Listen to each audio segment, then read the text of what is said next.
கர்த்தருடைய பரிசுத்த நாமத்துக்கு மகிமை உண்டாகட்டும். இந்த நாளிலும் கூட உங்களை ஒருவரையும் சந்திக்கிறதுல கர்த்தருக்குள் மகிழ்ச்சி அடைகிறேன். இந்த புத்தாண்டு நாளிலே உங்களை ஒருவரையும் சந்திக்கும் போது மிகுந்த சந்தோஷத்தோடு கூட கர்மேல் சபையாரும் நாங்களும் எங்களுடைய அன்பான வாழ்த்துக்களை உங்களுக்கு தெரிவித்துக் கொள்கிறோம். கர்த்தர் இந்த புதிய ஆண்டிலே பெரிய காரியங்களை செய்ய ஜெபிப்போம், எதிர்பார்ப்போம். கர்த்தர் மகிமைப்படுவார். நம் கண்களை மூடி கர்த்தரை நோக்கி பாருங்கள். ஹல்லேலூயா. ஸ்தோத்திரிக்கிறோம் கர்த்தாவே. இந்த புதிய வருஷத்தில் அநேக எதிர்பார்ப்புகளோடு காத்திருக்கிற உடைய பிள்ளைகளை கர்த்தர் கண்ணோக்கி பாரும். ஆண்டவரே, அநேக போராட்டங்கள் வழியாய் கடந்த வருஷத்தில் கடந்து வந்திருக்கலாம். அநேக ஏமாற்றங்கள் வழியாய் உடைய பிள்ளைகள் கடந்து வந்திருக்கலாம். அநேக துக்கங்கள் வழியாய் கடந்து வந்திருக்கலாம். ஆனால் இந்த புதிய வருஷம் உங்களுடைய பிள்ளைகளுக்கு ஆசீர்வாதமான ஒரு வருஷமாய், ஆண்டவரே, அற்புதங்கள் நடக்கிற வருஷமாய், அவர்கள் நினைக்கிறதற்கும் எதிர்பார்க்கிறதற்கும் மேலாக கிரியை செய்கிற கர்த்தருடைய வல்லமையின் வருஷமாய் வெளிப்பட நாங்கள் ஜெபிக்கிறோம். பலவீனத்தில் வந்தவர்கள் இந்த புதிய வருஷத்தில் புதுபலத்தோடு கூட கடந்து போக உதவி செய்யும். போராட்டத்தில் இருந்தவர்கள் இந்த புதிய வருஷத்தில் சமாதானத்தோடு கூட உம்மை துதிக்க உதவி செய்யும். பற்றாக்குறைவுகளிலே காணப்பட்ட உடைய பிள்ளைகள் இந்த புதிய வருஷத்தில் நிறைவாய் ஆசீர்வதிக்கப்படுறாங்க ஜெபிக்கிறோம். பரிபூர்ண நிறைவை கட்டளையிட ஜெபிக்கிறோம். தொடர்ந்து நீர் ஆசீர்வதி, தொடர்ந்து தேவ பிரசன்னத்துக்குள் மறைத்துக்கொள்ளும். கர்த்தருடைய ஆவியானவர் எங்குண்டோ அங்கு விடுதலை உண்டு என்று சொன்ன கர்த்தர் தொடர்ந்து ஆசீர்வதியும். அப்பா, எங்களோடு கூட நீங்க பேசுங்க. உமக்கு சித்தமானதை எங்களுக்கு சொல்லித்தாங்க. இயேசு நாமத்தில் பிதாவே, ஆமென். கர்த்தருடைய பரிசுத்த நாமத்துக்கு மகிமை உண்டாகட்டும். இந்த நாளிலும் இந்த புதிய வருஷத்தில் கர்த்தர் நம்முடைய பிள்ளைகளுக்கு கொடுத்திருக்கிற வாக்குத்தத்தம் நீதிமொழிகளின் புஸ்தகம் 4ஆம் அதிகாரம் 18ஆம் வசனத்தில் நாம் வாசிக்கிறோம். நீதிமானுடைய பாதை அதிகமாய் பிரகாசிக்கிற சூரிய பிரகாசம் போல் இருக்கும். இதுதான் கர்த்தர் இந்த வருஷத்துல நமக்கு கொடுக்கிற வாக்குத்தத்தம். வேதத்தில் பார்க்கிறோம், இருள் பூமியை மூடும், காரிருள் ஜனங்களை மூடும். ஆனால் கர்த்தருடைய பிள்ளைகளுக்கு இது எப்படி இருக்கும்? நடுப்பகல் வரைக்கும் பிரகாசிக்கிற சூரிய பிரகாசம் போல ஒரு பாதையை தேவன் வைத்திருக்கிறார். பிரகாசம் உள்ள ஒரு வாழ்க்கையை வைத்திருக்கிறார். கர்த்தருடைய பரிசுத்த நாமத்துக்கு ஸ்தோத்திரம். இதுவரைக்கும் இருள் தொடர்ந்திருக்கலாம். ஆனா இந்த வருஷத்துல கர்த்தர் சொல்லுகிற வாக்குத்தத்தம், நீதிமான்களோட பாதை அது பிரகாசிக்கிற சூரிய பிரகாசம் போல இருக்கும் என்று. இப்ப கர்த்தருடைய பிள்ளைகளுக்கு தேவன் என்ன வைத்திருக்கிறார்? ஒரு பெரிய பிரகாசமுள்ள எதிர்காலத்தை வைத்திருக்கிறார். இந்த பிரகாசம் எப்படி வரும்? யாருக்கு வரும்? இந்த வசனத்திலே எழுதியிருக்கு. நீதிமானா இருந்தா என்ன வரும்? பிரகாசம் தானா வரும். அதுதான் கண்டிஷன். நீதிமானுடைய வாழ்க்கையில எல்லாமே எப்படி இருக்கும்? பிரகாசமா இருக்கும் என்று சொல்லி நாம் வாசிக்கிறோம். கர்த்தருடைய பரிசுத்த நாமத்துக்கு ஸ்தோத்திரம். ஆதியாகமத்தின் புஸ்தகத்துல ஆபிரகாமுடைய ஜெபத்தை நாம் பார்க்கிறோம். லோத்து ஆபிரகாமை விட்டு பிரிந்து சோதோம் கொமோரா பட்டணத்துக்கு போய் குடியேறின போது சில வருடங்கள் கழித்து தேவன் அந்த சோதோமையும் கொமோராவையும் அழிக்கப் போகிறேன் என்று ஆபிரகாமுக்கு வெளிப்படுத்துகிறார். அப்படி வெளிப்படுத்தப்பட்ட உடனே ஆபிரகாம் செய்த ஒரு காரியம், ஆண்டவரே, அந்த இடத்துல 40 நீதிமான், 50 நீதிமான், 45 நீதிமான் என்று சொல்லி அத்தனை நீதிமான் இருந்தாலாவது அந்த சோதோம் கொமோராவை அழிக்க மாட்டீரோ அப்படின்னு கேட்கிறார். கெஞ்சி என்ன செய்கிறார்? தேவனிடத்துல ஜெபிக்கிறார். ஆபிரகாமுடைய ஜெபத்துக்கு ஒரு பெரிய கிருபை கிடைக்க காரணம், நான் தான் முற்பிதா, நான் தான் பெரிய ஆளு, நான் கேட்டால் தேவன் செஞ்சிருவார். நான் கேட்டு அவர் கொடுக்காம இருக்க மாட்டார் என்று சொல்லி அவர் ஒரு நாள் யோசித்ததே இல்லை. அவருக்கு எத்தனையோ அற்புதங்களை தேவன் செய்தார், அதையெல்லாம் மேன்மை பாராட்டவில்லை. ஆண்டவர்கிட்ட கேட்கிறார், ஆண்டவரே பின்னும் முத அடியேன் பேச துணிந்தேன். 20 நீதிமான். அடுத்தது கடைசியா கேட்கிறார், ஆண்டவரே அடிமையின் மேலும் உடைய கோபம் மூளாது இருப்பதாக. 10 நீதிமான் இருந்தாலாவது அழிக்க மாட்டேன், 10 நீதிமான் இருந்தா கூட அழிக்க மாட்டேன்ப்பா. தேவனுக்கு தெரியும் ஆபிரகாம் ஏன் இவ்வளோ குறைச்சி எப்படியாவது சோதோம் குமராவை காப்பாற்ற நினைக்கிறார் என்று தேவனுக்கு தெரியும். லோத்துவை மனதில் நினைத்துதான் இந்த விண்ணப்பத்தை ஆபிரகாம் தேவனிடத்தில் ஏறெடுக்கிறார் என்று தேவனுக்கு தெரியும். தேவன் பார்த்துக்கிட்டே இருந்தார். கர்த்தருடைய பரிசுத்த நாமத்துக்கு ஸ்தோத்திரம். வாட்ச் பண்ணிக்கிட்டே இருக்கார். அந்த ஆபிரகாமுடைய ஜெபத்துக்கு தேவன் பதில் கொடுத்தார். அவர் என்ன செய்யல, அதை அல்ல தட்டவில்லை. 10 பேர் கூட இல்லைதான், ஆனாலும் லோத்தையும் லோத்துடைய குடும்பத்தையும் காப்பாற்றும்படி தூதர்களை அனுப்பினார். ஆனாலும் லோத்தின் மனைவி பின்னிட்டு பார்த்து உப்பு தூணாய் போனாள். அது நமக்கு தெரியும், பொருளாசை நிமித்தம் லோத்தின் மனைவி உப்பு தூணாய் போனாள். ஆனால் லோத்தோட பிள்ளைகளும் ஜீவன் தப்பி ஓடி போனார்கள் என்று வாசிக்கிறோம். அப்ப தேவன் என்ன பார்க்கிறாரு, நீதிமான்களுடைய காரியங்கள் நிமித்த தேசத்தை தேவன் அழிக்க மாட்டார். நம்ம தேசத்துக்காக கூட நம்ம ஜெபிக்கும் போது நம்ம தேசத்துல கூட ஆண்டவரே கொஞ்சம் நீதிமானையாவது மிச்சம் வைங்கப்பா, இன்னைக்கு நீதி இல்லை, அநீதி நிறைந்த உலகத்தில் வாழ்கிறோம். இத்தனைக்கும் லோத்து ஆபிரகாமுக்கு விரோதமாய் சண்டை போட்டு போனார், வாக்குவாதம் பண்ணிட்டு போனார்.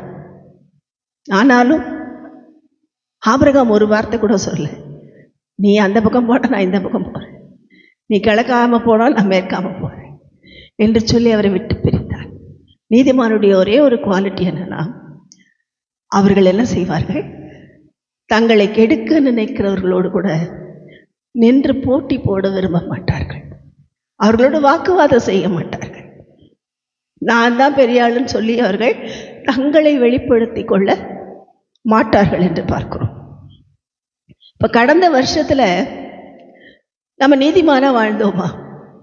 நிறைய தடவை நமக்கு விரோதமா எத்தனை பேர் பேசினாங்க, விட்டு கொடுத்துட்டு போயிருக்கோமா? நமக்கு விரோதமா பேசினது நம்ம சொந்தக்காரங்களா இருக்கலாம், கணவனா இருக்கலாம், மனைவியா இருக்கலாம், பிள்ளைகளா இருக்கலாம், குடும்பத்தை சார்ந்தவங்களே இருக்கலாம். விட்டு கொடுத்துட்டு எத்தனை தடவை போயிருக்கோம்? நமக்கு விட்டு கொடுக்க மனம் இல்லை. நான் யாருன்னு தெரியணும், நான் எவ்வளவு பெரிய ஜெபம் பண்றாள்னு அவங்களுக்கு தெரியும் என்று சொல்லி எத்தனை முறை போட்டி போட்டிருக்கிறோம். அப்ப நாம நீதிமானா அப்படின்னா கொஸ்டின் மார்க் தான். நம்ம நினைக்கிறோம் நீதிமான் ஆகிறதுக்கு ஞான ஸ்நானம் எடுத்தா போதும், அபிஷேகம் பெற்றா போதும், சர்ச்சுக்கு போனா போதும். இல்லை, இந்த குவாலிட்டி எல்லாம் இருந்தாதான் நம்மை பார்த்து தேவன் நீதிமான் என்று சொல்லுவார். கர்த்தருடைய பரிசுத்த நாமத்துக்கு ஸ்தோத்திரம். அது மாத்திரமல்ல, நாம் இன்னொரு காரியத்தை பார்க்கும்போது தேவன் என்ன செய்கிறார், இந்த நீதிமான்களுடைய வாழ்க்கையை தேவன் அலசி பார்க்கிறார். யாரெல்லாம் நீதிமானா இருந்தார்கள், யாரெல்லாம் நீதிமானா இருக்க முடியும்? இங்கே பார்க்கிறோம், பரிதானம் வாங்காதிருப்பையாக. பரிதானம் பார்வையுள்ளவர்களை குருடாக்கி நீதிமான்களின் வார்த்தைகளை புரட்டும். யாத்திராகமத்தில் வாசிக்கிறோம், 23:8 வாசிக்கிறோம். பரிதானம் வாங்கக்கூடாதுன்ற ஆண்டவர். கவர்மெண்ட்ல வேலை பார்க்குற எத்தனை பேர் தேவனுக்கு முன்னாடி நின்று, ஆண்டவரை நான் நீதிமானதாப்பா வாழ்ந்தேன்,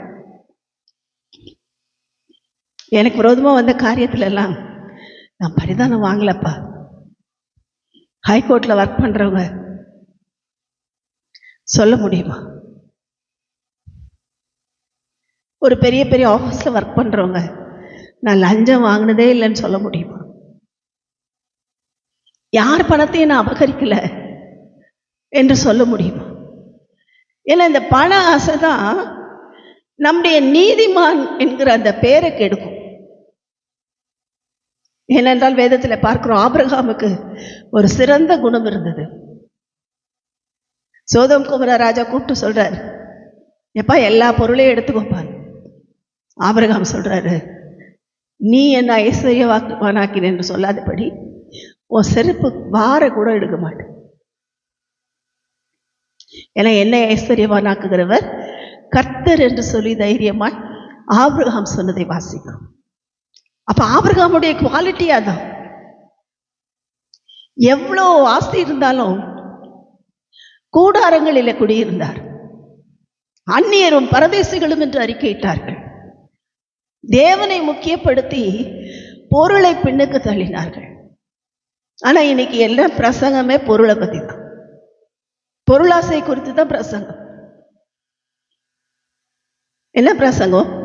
வந்து உட்கார்ந்த உடனே, மகளே இன்றைக்கு நீ ஒரு பைக் வாங்கணும்னு நினைச்சிட்டு வந்திருக்க, கர்த்தர் உனக்கு கொடுப்பார். கர்த்தர் என்கிட்ட காமிச்சிட்டார், பச்சை கலர்ல பைக் கொடுக்க போறார். கர்த்தருடைய பரிசுத்த நாமத்துக்கு ஸ்தோத்திரம். மகனே நீ உனக்கு ஒரு கார் வாங்கணும்னு வந்திருக்க, கர்த்தர் இந்த புதிய வருஷத்துல கார் கொடுக்க போறார். இதுக்கு ஒரு தீர்க்க தரிசனம், இதுக்கு ஒரு தீர்க்க தரிசனம்.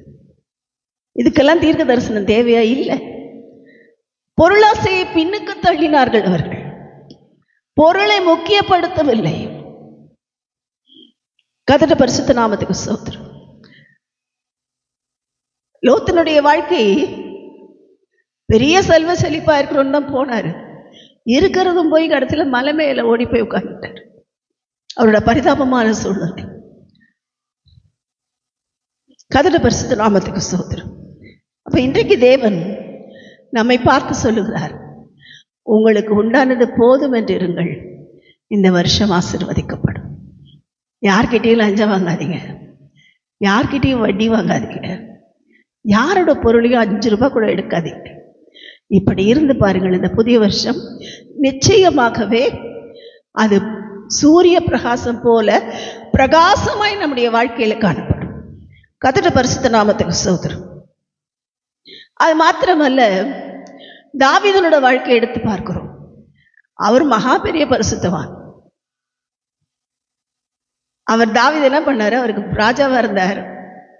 ஆனாலும் உடன்படிக்கை பெட்டி ஆலயத்தில் வைக்கப்படாத வரைக்கும் அவர் சொல்றாரு, உம்முடைய பெட்டி அங்கங்க இருக்கு, நான் மாத்திரம் நல்லா கட்டில படுத்து தூங்க மாட்டேன், நான் என்ன செய்ய மாட்டேன், இனி நான் என்னுடைய கட்டிலின் மேல் ஏறுவதில்லை என்று சொல்லி பொருத்தனை பண்றார். கர்த்தருடைய பரிசுத்த நாமத்துக்கு ஸ்தோத்திரம். உம்முடைய ஆலயம் கட்டப்பட வேண்டும் என்று சொல்லி அவர் என்ன செய்தார்? எல்லா பொன்னையும் பொருளையும் டன் டன்னா சவதரித்தார்.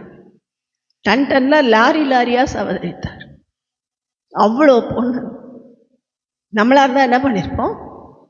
நம்ம பிள்ளைங்களுக்கு உதவும், நம்ம குடும்பத்துக்கு உதவும், நம்ம சந்ததிக்கு உதவும் என்று சொல்லி எல்லாத்தையும் எடுத்து வச்சிருப்போம். தாவீது என்ன செய்தார்? எல்லாவற்றையும் தேவாலயம் கட்டுகிறதற்காக சபதரித்தார்.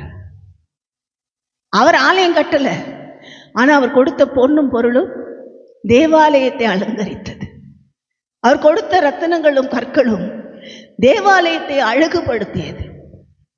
தேவாலயத்தை கட்டுகிறதே அவருடைய வாஞ்சையா இருந்தது, அவருடைய ஆசையா இருந்தது. கர்த்தருடைய பரிசுத்த நாமத்துக்கு ஸ்தோத்திரம். அப்ப இங்கே பார்க்கிறோம், தேவன் நம்மிடத்தில் எதிர்பார்க்கிறது பொருளாசை இல்லாத வாழ்க்கை வாழ்ந்து பாருங்க, கண்டிப்பா நம்முடைய வாழ்க்கை பிரகாசமா இருக்கும். கர்த்தருடைய பரிசுத்த நாமத்துக்கு ஸ்தோத்திரம். சில வேளைகள்ல கர்த்தருடைய பிள்ளைகள் நீதிமானா இருந்தாலும் நீதியே இல்லாத ஆட்களால கேலி செய்யப்படுவாங்க. நீதிக்கும் அவங்களுக்கும் சம்பந்தமே இல்லை. அவங்க நம்மளை கிண்டல் பண்ணிட்டு போவாங்க. அதுதான் யோபு வாழ்க்கையில் நடந்தது. உத்தமனாகிய நீதிமான் பரியாசம் பண்ணப்படுகிறான் என்று அவர் எழுதுகிறார். போற வரவெல்லாம் கேலி பண்றான். போற வரவெல்லாம் யோபுவை தூஷித்தார்கள். ஆனால் தேவன் பார்த்துட்டே இருக்கார். என் தாசனாகிய யோபு, ஒரு நாள் வந்தது, அவரும் தான் இழந்த பொருளுக்காக தேவனை துக்கப்படுத்தலை, தான் பிள்ளைங்களே இழந்துட்டாரு அதுக்காகவும் தேவனை துக்கப்படுத்தலை. என்ன போனாலும் தன் சுகம் பலன் எல்லாம் போயிடுச்சு, அதுக்காகவும் தேவனை குற்றப்படுத்தலை. அவர் செஞ்சதெல்லாம் கர்த்தரை மகிமைப்படுத்திக்கிட்டே போனார். ஒரு நாள் வந்தது, கர்த்தர் யோபுவை மகிமைப்படுத்தினார். ஒருவேளை நம்ம கடந்து வந்த நாட்களில் நாம் இழந்திருக்கலாம், எதையாவது தப்பே பண்ணாமல் நம்ம பொருளை அபகரித்திருக்கலாம், நம்ம ஏமாந்து போயிருக்கலாம், நல்லா பழகி ஏமாத்திட்டாங்கன்னு நினச்சிட்டு இருக்கலாம். நீங்கள் நினைக்கிற அந்த காரியெல்லாம் தேவன் சொல்லுகிறது என்னன்னா, நீங்கள் மாத்திரம் நீதிமானாக இருந்து பாருங்கள். இந்த புதிய வருஷம் நாம் ஒருவேளை இழந்து நிற்கிற அந்த காரியங்களெல்லாம் திரும்ப நம்ம கைக்கு வரும். ரெட்டிப்பாய் கொடுப்பார். யோபுவுக்கு கொடுத்தது போல ரெட்டிப்பாய் கொடுப்பார். கணக்கு பார்த்து கொடுப்பார். இஸ்ரவேல் ஜனங்கள் எகிப்தில் இருக்கிற வரைக்கும் சம்பளத்தை வஞ்சித்து வஞ்சித்து வஞ்சித்து பார்வோனும் அவனுடைய ஆட்களும் இஸ்ரவேல் ஜனங்களுக்கு சம்பளமே கொடுக்கல ஒழுங்கா. ஆனா தேவன் மோசையின் மூலமாய் அற்புதம் செய்து எகிப்தை விட்டு அவர்கள் புறப்படும் போது பொன்னையும் வெள்ளியும் கேட்டு வாங்குறாங்க. ஜனங்கள்லாம் வந்து கூட கூடையா கொடுக்குறாங்க. இது வரைக்கும் ஏமாத்தி சேர்த்து வச்சாங்கல்ல, எல்லாத்தையும் திருப்பி கொடுத்தார்கள். அப்ப நாம் ஏமாந்தது, நமக்கு கொடுக்காம இருக்க சம்பளம், நமக்கு நிலுவையில் இருக்கிற காரியங்கள், மற்றவங்க வஞ்சித்து ஏமாற்றி கெடுத்து போட்ட காரியங்கள் எல்லாத்தையும் புது வருஷத்தில் தேவன் திருப்பி கொடுக்கிறது மாத்திரமல்ல, இரட்டிப்பாய் கொடுக்க உண்மை உள்ளவர். நாம் செய்ய வேண்டியதாக நான் நீதிமானாக இருக்கிறேன், நான் நீதிமானாக தான் இருக்கிறேன் ஆண்டவரே என்று சொல்லி நாமே ஆராய்ந்து பார்க்க வேண்டும். நீதிமானுடைய வாழ்க்கை ஒரு வித்தியாசமான வாழ்க்கை. அப்போ நான் நீதிமானாக இருக்கிறேன், அப்போ எப்படி என்னுடைய பாதை பிரகாசிக்கும்? ஏன் பிரகாசிக்கும் அப்படின்னா, அந்த நீதிமான்களோட ஃபர்ஸ்ட் குவாலிட்டி என்னன்னா, தேவனிடத்துல அன்பு கூறுவார்கள். நியாயாதிபதிகளின் புஸ்தகத்தில் வாசிக்கிறோம், அவரிடத்துல அன்பு கூறுகிறவர்கள் சூரியனை போல பிரகாசிப்பார்கள். தேவனிடத்துல யாரெல்லாம் அன்பா இருக்கிறாங்களோ அவங்கெல்லாம் எப்பயுமே பிரகாசிப்பாங்க. அவங்க வாழ்க்கை பிரகாசம் உள்ளதாக தான் இருக்கும். ஏன்னா தேவ அன்பு அவர்களை பிரகாசிப்பித்து கொண்டே இருக்கும். இந்த தேவ அன்பு வந்தோடனே அடுத்தது பொருளாசையெல்லாம் பின்னாடி போயிடும். அடுத்து இந்த தேவ அன்பு வந்தோடனே தேவனுக்காக ஓட வேண்டும் என்கிற வாஞ்சை பெரிதாக இருக்கும். இந்த புதிய வருஷத்தில் தேவனுக்காக நான் இதை செய்யணும் அதை செய்யணும்னு தீர்மானம் பண்ணியிருக்கீங்களா? கர்த்தர் சொல்றார், நடுப்பகல் வரைக்கும் பிரகாசமாக இருக்கிற சூரிய பிரகாசத்தை போல நம்முடைய வாழ்க்கையை தேவன் பிரகாசிக்க பண்ண போகிறார். நாம் செய்ய வேண்டியதெல்லாம் அவருக்கு பிரியமான பாதையில் நடக்க நம்மை ஒப்பு கொடுக்க வேண்டியவர்களாக இருக்கிறோம். கர்த்தருடைய பரிசுத்த நாமத்துக்கு ஸ்தோத்திரம். அது மாத்திரமல்ல, மத்தேயு சுவிசேஷத்தில் நாம் வாசிக்கிறோம், நீதிமான்கள் தங்களுடைய பிதாவின் ராஜ்யத்தில் எப்படி இருப்பார்கள்? சூரியனை போல பிரகாசிப்பார்கள். நீதிமான்களோட வாழ்க்கை தேவ ராஜ்யத்தில் கூட பிரகாசமாக தான் இருக்கும். நம்ம சாதாரணமாக இருக்க மாட்டோம், நம்மை கர்த்தர் பிரகாசிப்பிக்கிற தேவன். இந்த நாளில் தேவன் நம்மோடு பேசியிருக்கிறார். ஆண்டவர், இந்த புதிய வருஷம் எங்களுக்கு ஆசீர்வாதமாக இருக்கும்படி எங்களை ஒப்பு கொடுக்குறோம் என்று ஒப்பு கொடுப்போம். நிச்சயமாகவே கர்த்தர் நம்மை பிரகாசிப்பித்து இழந்து போன சகலத்தையும் திருப்பி கொடுத்து அவருக்காக ஓட வைப்பார். அவருக்கு மாத்திரமே மகிமை உண்டாகட்டும். ஆமென்.